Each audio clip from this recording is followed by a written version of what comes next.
фундамент перед тем, как начинать стрельбу, спорт, охоту, все, что с этим связано. Привет, друзья! Как ваши дела?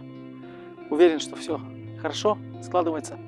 Это видео приурочено самой главной теме нашей самобытности, стрелков и охотников, как техника безопасности.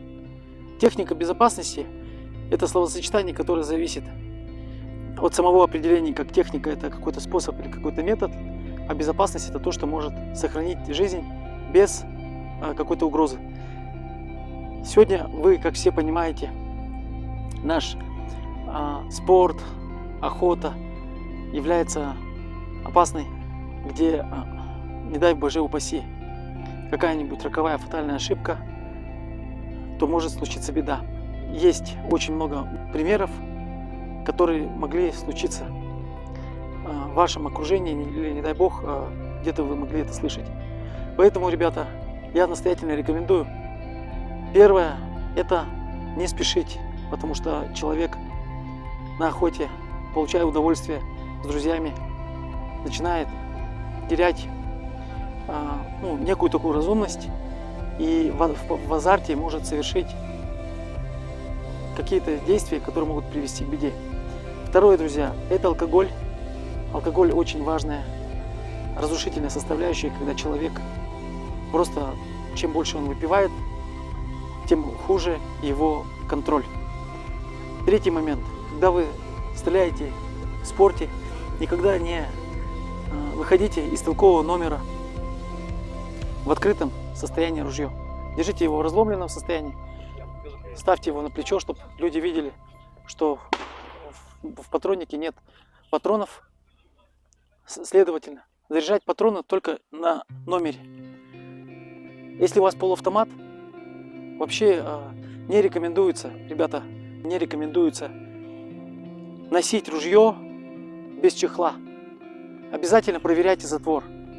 Обязательно смотрите, обязательно говорите себе, ружье разряжено много раз, надоедайте себе, говорите об этом, ружье разряжено. Таким способом будет аналитический контроль. Я уверен, что вы знаете эти данные, но повторение никому не помешает, это мать учения. А также, когда вы выходите из номера, всегда держите стволы наверх, затвор в состоянии, в разряженном состоянии, как я это упомянул, и переходите из номера в номер вот в таком положении. Все вы сегодня знаете, ни в коем случае не направлять стволы в сторону людей, живых объектов, собак и так далее. Это тоже может привести к фатальной роковой ошибке.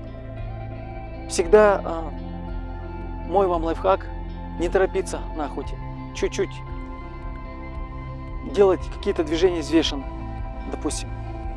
Если это было на работе, где там нужна какая-то скорость, то здесь на охоте нужно, как вам известно, сделать все четко, с расстановкой, потому что деятельность, она очень опасная. Поэтому вообще не нужно торопиться и не спешить. Вот все, что мне сейчас пришло в голову, что я могу вам сказать про самое, что ни на есть заглавное: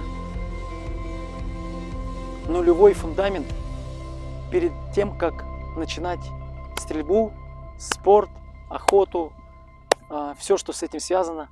Это, ребята, вот именно эти способы, законы, притча, вот это вот, чтобы они стали внутренними вами, вашими заповедями, которые будут всегда у вас на виду, чтобы вы могли контролировать себя и окружение. Себя и окружение. Такое вот короткое видео. Надеюсь, оно было полезно. Всего доброго, до скорой встречи.